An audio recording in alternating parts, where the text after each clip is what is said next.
Hello, and welcome to another episode of Cooking with Corona.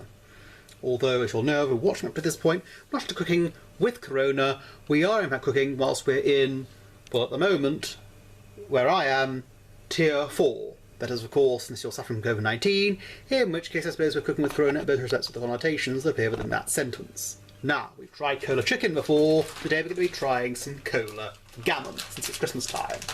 I'm not a very festive person, but whatever.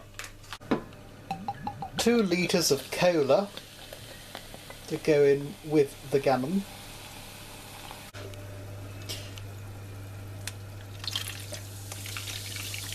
Put some bay leaf, some carrot and some celery in that as well.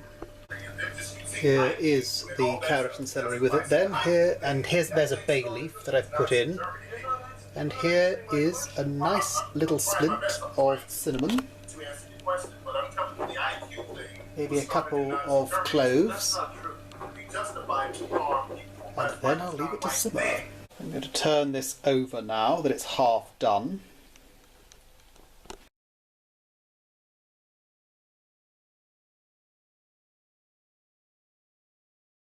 Right, I know that I've shifted somewhat, but I've needed to because my work surface is still cluttered with flour. There's danger of contamination if, like me, you're in fact cooking for somebody who's gluten intolerant. So we're on the floor at the moment. So you can see here how I've been soaking this in the cola, which is now rather flat. But that doesn't matter because I'm more or less done with it now.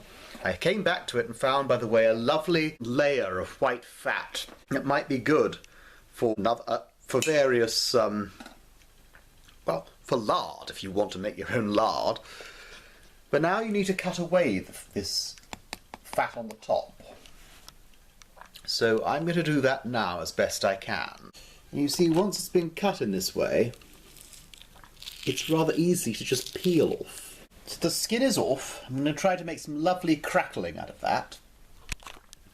And now I'm just going to slice a sort of crisscross shape over the top here. No idea if you can see very well. Now I might have to come rather close for you to see properly. But you can see here I've made them quite far apart, so you'll see it more clearly when I put the cloves in. What I'm doing in the meantime is going to make some sauce. Now there are a number of honey mixtures for another part of the glazing which I've found online. And other recipes, one that I'm following uses maple syrup, and I like maple syrup. If I'm at a hotel and they have American style pancakes on the menu, then they serve maple syrup, and it is sweet, but I'm not very familiar with it.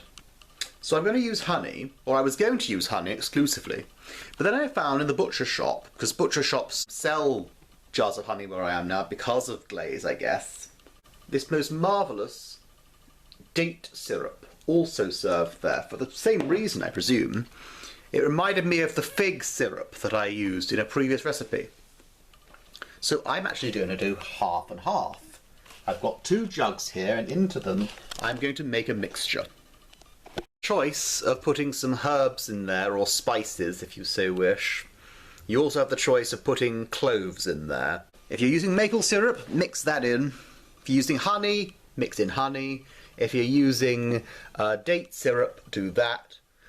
Oh, so I shall be putting, or trying to put, 75 millilitres each in there. So let's have a little taste first of all.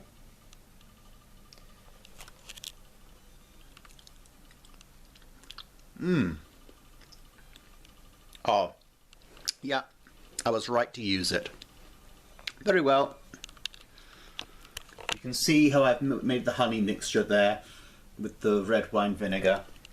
We're going to do the same in this jug here. 75 millilitres then.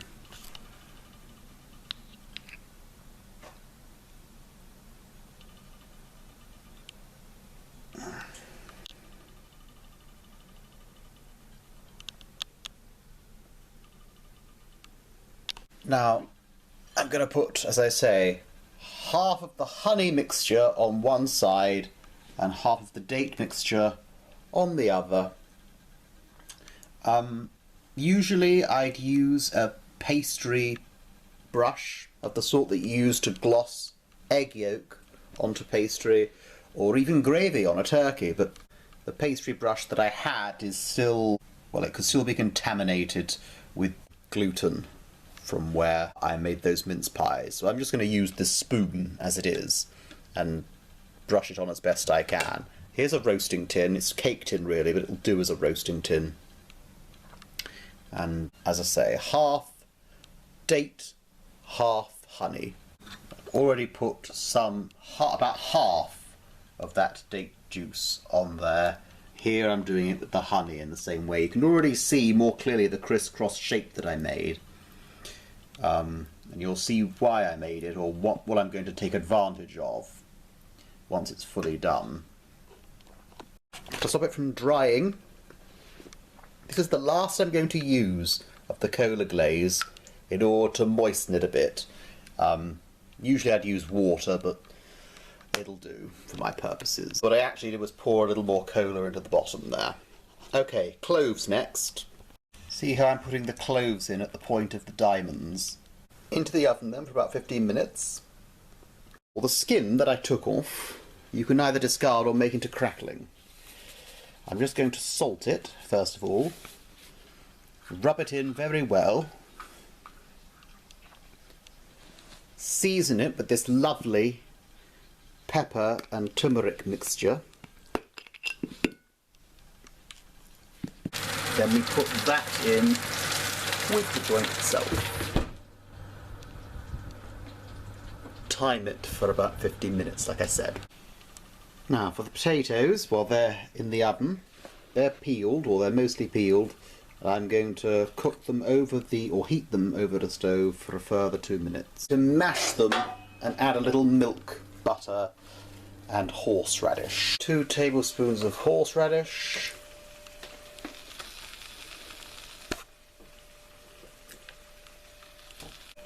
Right, that's more or less done, and I've just heard the oven going, which means that I can put the remainder of the syrupy mixture, that's the honey and date syrup mixture, on to the gammon. And I'll do it once again at about half time. Yeah, with the heat, some of the cloves have popped out, but that's still alright, they're there. Alright, I'm going to take the spoon and put more on it, but I'm also going to put the remainder of these things in there. Alright, it's out now. Now I'm just going to wrap it in this aluminium foil. So I'm taking it somewhere, and we shall see. Alright, here it is. There's a slice. I had the main part of it on Boxing Day. Here's the crackling, and here's the mashed potato, a slice of it that I was allowed to take home.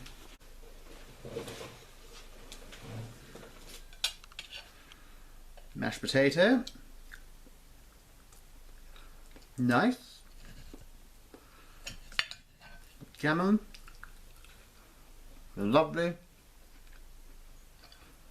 Crackling.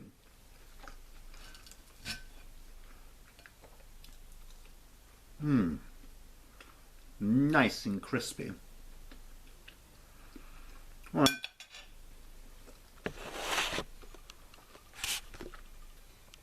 You may eat the gammon cold as well, of course. Try all this yourself if you like, if you fancy, and if you don't, feel free not to. Thanks very much, season's greetings and a Happy New Year to you.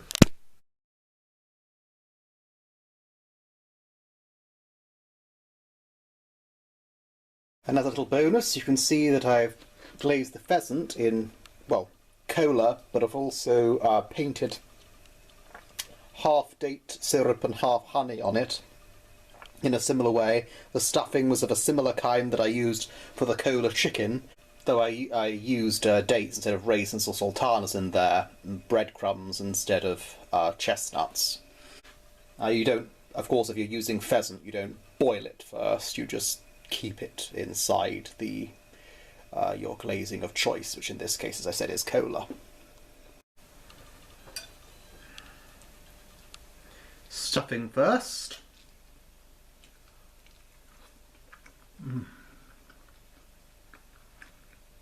Good. And the glazing, see if it works on pheasant as well as it does on gammon.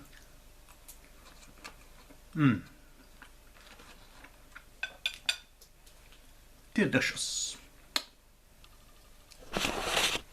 Try it either yourself if you like, and if you want to go in greater detail as to how I made the pheasant without watching the cola one, I've got another bird in the freezer I can show you. Thanks very much, ta-ta again. Choice of putting some herbs in there, or spices if you so wish. You also have the choice of putting cloves in there. I think instead I'm going to put them into, well, you'll see what I'm going to do later. So, if you're using maple syrup, mix that in. If you're using honey, mix in honey. If you're using date syrup, do that. I am going to put, well, 1/2 of 150 millilitres